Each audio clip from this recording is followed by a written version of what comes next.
Hello friends, welcome to my channel. आज का हमारा टॉपिक है टेंस चार्ट। आज हम सीखेंगे सभी सेंटेंस को एक ही चार्ट में, बहुत ही एक ही वीडियो में संक्षेप में शॉर्ट में सीखेंगे कि किस सेंटेंस की क्या आइडेंटिफिकेशन होती है, किसमें क्या हेल्पिंग वर्ब लगती है, क्या उसकी वर्ब की फर्स्ट फॉर्म या सेकंड फॉर्म या थर्ड फॉर्म लगती है।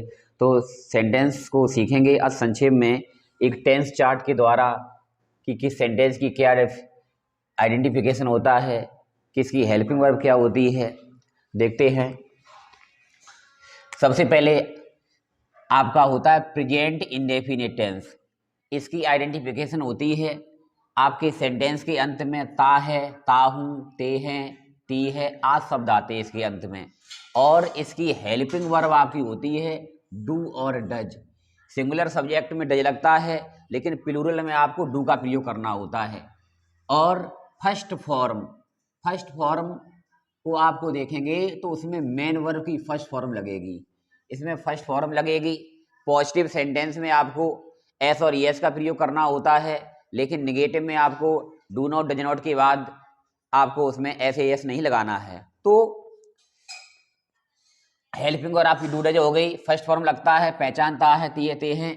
ये आपकी प्रेजेंट इंडेफिनिट का आइडेंटिफिकेशन, डिटेल में उसका संक्षेप में कह सकते हैं, उसका एक इंट्रोडक्शन रहा। नेक्स्ट आपका है प्रेजेंट कंटिन्यूअस टेंस। इसकी आपकी आइडेंटिफिकेशन होती है सेंटेंस के अंत में रहा है, रहा हूँ, रहे हैं, रही है, ये शब्द आते हैं। कार्य जारी रहता है आपका। और आपकी हेल्पिंग होती है इज। इज आपका सब्जेक्ट सिंगुलर हुआ तो इज का प्रयोग होगा। ये सब्जेक्ट आपका आई होगा तो आपको एम लगाना है। और ये आपका सब्जेक्ट प्लूरल हुआ तो आपको आर का प्रयोग करना है। और B1 वर्ब की फर्स्ट फॉर्म में आपको आईएनजी ऐड करनी है। नेक्स्ट आपका है present perfect tense. Present perfect tense की क्या आइडेंटिफिकेशन होती है? तो सेंटेंस के अंत में चुका है, चुका हूँ, चुके हैं, चुकी है, ये आपके शब्द आते हैं। और इसमें लिया है, दिया है, आया है, गया, ये शब्द भी आते हैं। तो शॉर्ट में आपका ये सीखें। और आपकी हेल्पिंग इसमें होती है हैज और हैव।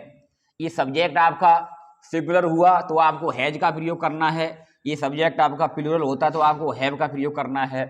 और इसमें आपकी वर्ब की थर्ड फॉर्म B3 वर्ब की थर्ड फॉर्म का प्रयोग करना होता है।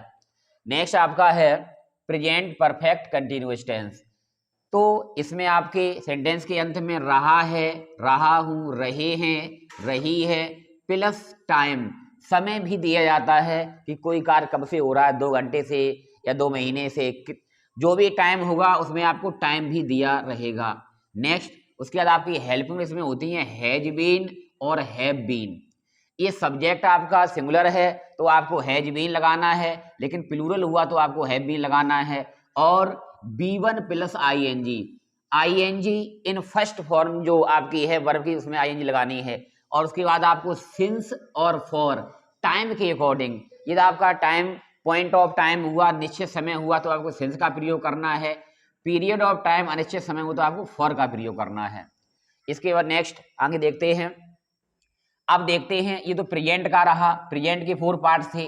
इसके बाद अब आपका आता है past indefinite tense. Past indefinite में क्या होता है? ता था, ती थे, ते थे, या फिर ये अगर ता ती थे नहीं आते हैं तो आपका या भी आ सकता है, ई भी आ सकता है, ए भी आ सकता है। ये आपकी आइडेंटिफिकेशन होती है पास्ट इंडेफिनिट की। इसकी हेल्पिंग होती है डिड। वो भी पॉजिटिव सेंटेंस में डिड नहीं लगती है। पॉजिटिव में आपको वर्ब की सेकंड फॉर्म B2 लगती है। लेकिन सेंटेंस आपका जब नेगेटिव होगा, इंटेरोगेटिव होगा, तो उसमें डिड के साथ आपको B1 का प्रयोग करना है। नेक्स्ट अब आता है पास्ट कंटिन्यूअस टेंस। तो पास्ट कंटिन्यूअस की आइडेंटिफिकेशन क्या होती है? रहा था, रहे थे, रही थी, ये शब्द आपके आते हैं। और हेल्पिंग वर्ब आपकी बाज होती है और बर होती है। सब्जेक्ट के अकॉर्डिंग, सब्जेक्ट यदि आपका सिंगुलर हुआ तो आपको बाज का प्रयोग करना है, लेकिन सब्जेक्ट प्लूरल हुआ तो आपको वर का करना है। और वर्ब की फर्स्ट फॉर्म में आपको आईएनजी ऐड करनी है।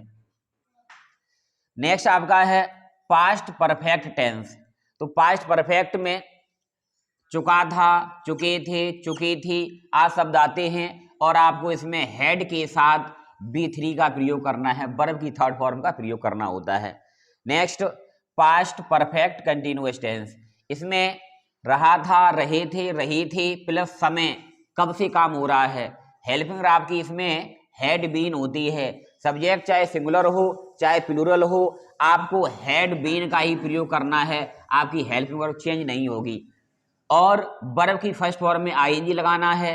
सिंस और फॉर को टाइम के अकॉर्डिंग टाइम देखना है कैसा उसके अकॉर्डिंग लगेगा सिंस फॉर। और उसके बाद आपका आता है फ्यूचर इंडेफिनिट टेंस। पास्ट भी हो गया, प्रेजेंट हो गया, उसके बाद चलता है फ्यूचर। अब फ्यूचर इंडेफिनिट टेंस में आइडेंटिफिकेशन में गा गी गे, और हेल्पिंग वर्ब आपकी सेल है और बिल। तो सब्जेक्ट आपका आई और बी हुआ तो आपको सेल लगाना है, अगर कोई सा सब्जेक्ट है तो आपको बिल लगाना है, और दोनों ही सब्जेक्ट के साथ B1 का प्रयोग करना है। नेक्स्ट आपका है फ्यूचर कंटिन्यूअस टेंस। तो इसमें क्या होगा, रहा होगा, रहे होंगे, रहा होगा, रही होगी, कार्य जारी होगा फ्यूचर में। और हेल्पिंग और आपकी सेल बी और बिल बी, सब्जेक्ट के अकॉर्डिंग आई और बी के साथ सेल बी, अदर में बिल बी। वर्ब की फर्स्ट फॉर्म में आपको आईएनजी ऐड करनी है। इसकी नेक्स्ट आपका है फ्यूचर परफेक्ट टेंस। तो इसका आइडेंटिफिकेशन क्या होगा, चुका होगा, चुका हूँगा, चुके होंगे, चुकी होगी। और हेल्पिंग और इसमें आपका होगा सेल हैव और विल हैव, और इसमें वर्ब की थर्ड फॉर्म का प्रयोग होगा फ्यूचर परफेक्ट टेंस में। नेक्स्ट आपका है फ्यूचर परफेक्ट कंटिन्यूअस टेंस। इसमें इसकी आइडेंटिफिकेशन क्या होगी, रहा होगा, रहा हूँगा, रहे होंगे, रही होगी, और प्लस टाइम समय भी दिया होगा, तो ये कार्य कब से होगा।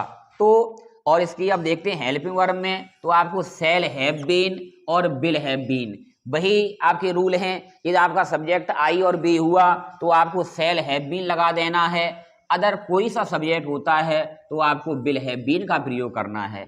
और इसमें आपको verb plus ING, main verb की फर्स्ट फॉर्म में आईएनजी का प्रयोग करना है, और आपको टाइम देखना है टिल या फॉर। इस सेंटेंस में सिंस के स्थान पर टिल का प्रयोग कर सकते हैं, लेकिन till more important then since.